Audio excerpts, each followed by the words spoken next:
What's going on, guys? Today we're doing something a little bit different. We're actually going to take a look at a bunch of different fishing reels, spinning reels that I own. Some of them have been good to me, some of them have been bad to me, and I'm going to share with you guys what I have learned fishing with all of these fishing reels here. Alright, basically what we're going to do here is identify the trash from the gems. Alright, some of these reels I consider them gems, others I consider trash. I'm going to tell you why, I'm going to tell you how much they cost. Alright, this is just a reel review for, 10 or 12 different reels. And we're going to get it started with this one right here. This is a Shimano Spheros 14,000 FB, okay? This is my go-to shark reel. I've had this reel for 7 years. I've been using it for sharks for 7 years. 2010, caught my first shark with it.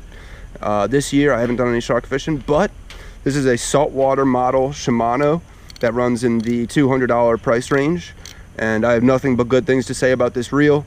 As you can see, it hasn't been really cleaned at all. There's a lot of sand on it and stuff, but it has withheld the test of time, and it's fallen in the sand, it's got dunked, and I have not had a single issue with it. Alright, so the Spheros, for surf fishing, for saltwater fishing, for sharks, definitely I consider this a gem. Alright, Spheros for the price, very good deal. Alright, this is another Shimano. This is a Shimano Speedcast 14,000, and this is a long cast reel. It's got this, a wider spool like this just means less friction on your cast, allowing the line to come off the reel easier, giving you a longer cast. So I bought this spring, and I didn't really use it until this summer. And I used it one day, and it was good to me, and then the next day, it failed. It broke. The problem with it is, so when you crank in the reel, right, it's supposed to go up and down, as you see here. Oh, but right there, I'm reeling, and the spool is not going up or down, it's actually staying in the same spot. Alright, that's unacceptable, especially considering the bite was going off when that happened. I had to walk back to my car and get another reel. And yeah, I really hate this reel just for that one reason. So the Shimano Speedcast, we'll put this in the trash box. All right, we're putting that over there. That one doesn't make the cut. Next up, we got the Shimano Baitrunner OC. All right, this is a 6,000 size. I've had this for probably 4 years, and it's still good. It's still, all the mechanics on the reel are still good. I don't use it that much these days, mainly because I don't flathead fish much these days. This was my flathead reel, and caught a lot of fish on it. Definitely high on my list of good reels. It cost $100 and never had an issue with it. I'm even missing the cap right here, Still works though. Haven't had a cap on there for years and it's still working. The only thing about it that I don't really like is it's a little loose here in the handle. I might be able to tighten that up. I don't know. If I use this reel at all anymore, I would tighten it up, try to tighten it up at least, but yeah, I don't really use this much these days. Even if I did, still good to go. So I put this on my list of good reels. Alright, this is a Penn Clash 5000. I got this 2 years ago, I think in October. I think I've had this for exactly 2 years, and nothing but good things to say about this reel. Powerful, strong, never failed me, all good. That's the Penn Clash 5000. I've got a Penn Clash 4000 too, which I bought after that one, after liking that one. And I used this for a long time, and then this summer it started giving me problems. These Clashes, by the way, they're like a $200 reel. Alright, the problem I have with this reel is the line roller right in here is loose. And there's like a little gap between the bail, this bail right here, like the bail piece, and the line roller. And what will happen is the line will get stuck in there. And every time I cast and go to reel in, like while I'm reeling, the line will get stuck in there. So that's an easy fix. I could get that fixed. I actually tried to unscrew it and or tighten it up, but this thing is stuck real bad. Probably pretty corroded. It doesn't look corroded, but it's not moving for some reason. And I ended up stripping it pretty bad, so I probably got to take that somewhere, get someone to help me with that. But yeah, Clashes generally, I feel good about them. This one right here has got a little bit of an issue, but it can easily be fixed. So Penn Clash, yes, I say that's a good reel. All right, we're gonna take these Clashes, we're gonna put them on the good side right here. We're going on the good side. All right.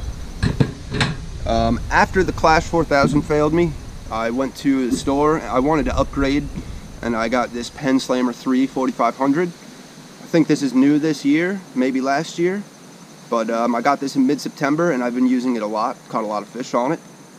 And when I first bought the reel, there was a ton of grease inside the reel. They put the grease in there, they load it up like that because they think, you know, the guy, me, or whoever buys it is going to, you know, use it really hard and like get water inside it, and the grease prevents water from getting inside. I don't know, you can kind of see there's like a little blue in there. But anyway, I got to the shop and I was feeling this reel out, and it felt really good, really smooth, and I bought it. And I took it down to the Schuylkill, and I threw a Smack It popper with it, just for the hell of it, just to see how it casted and cranked and stuff. And immediately I noticed that it was really hard to crank when there was a lure. Just a little bit of resistance on it made it really hard to crank. It felt like I was reeling in a brick. And so I wiped out a lot of the grease that was in there, and ever since then it's been totally smooth. I've been using it for false albacore for the past month, stripers a little bit, you know, mainly false albacore. Penn Slammer 3, I've had it for a month, so far so good. Big fan as of right now. Seems very solid. Alright, we're going to look at the Shimano Stradic 5000 FJ, Shimano Sustain 4000 FE. Alright, these two reels, for a long time, Shimano was my go-to brand for buying reels. And after this one right here, like I had this, I bought my first Sustain in like 2006 or so, and I loved it. It was so smooth, so light, so reliable, and I ended up losing it. It got pulled into the river by like a fish, and I got a new one. I think this is like the third Sustain I've had. Stradics, man, I've had like 4 or 5 Stradics. Some of them have failed for like reasons that, you know, aren't the reel's fault. That was my fault. But I was using this reel, I think last fall is when it failed me. The anti-reverse went, alright, the anti-reverse is this right here. That allows you to like reel backwards, you know. And the anti-reverse is what stops the reel from going backwards, right? As you can see right now, it's working. It works until I have a false albacore on here. And then it slips, and then it like just like backfires, and like the reel just like swings back like that all of a sudden. Like I remember I was throwing a Yozuri Mag Minnow, right? Burning it in, get bit from a false albacore, set the hook, and the reel just like goes backwards, and went into my finger. It hurt my finger, but then it started happening more and more, and now I don't use the reel at all. I could probably send it back to Shimano. Shimano has really good customer service. They'll probably send me a new one for like $60 or something. You know, seeing that this one they don't make the parts for anymore. But this reel, I had it, and I used it, and I abused it for years, and it was good to me. So even though it doesn't work now, even though it's out of my rotation now, I still highly recommend the Shimano Sustain FE. Alright, so we're putting that in this good pot over here. This Stradic 5000, I bought this for $170, 2015, 2014. I let Romo's dad borrow it for a week of false albacore fishing, and when I got it back, it had a bunch of problems. One of the problems was, I think the anti-reverse on this one too was slipping. That was the main reason I stopped using it. But otherwise, it's just really loud. Right now it's not loud, but as soon as I got some fish on it, you know, like if I was using this outside fishing, it would be loud as shit. Alright. But it still works well. I've been using it this year more and more. Last year I didn't really use it at all, but this year it hasn't been giving me any issues. I was using it for fluke and stuff, and it's been good. So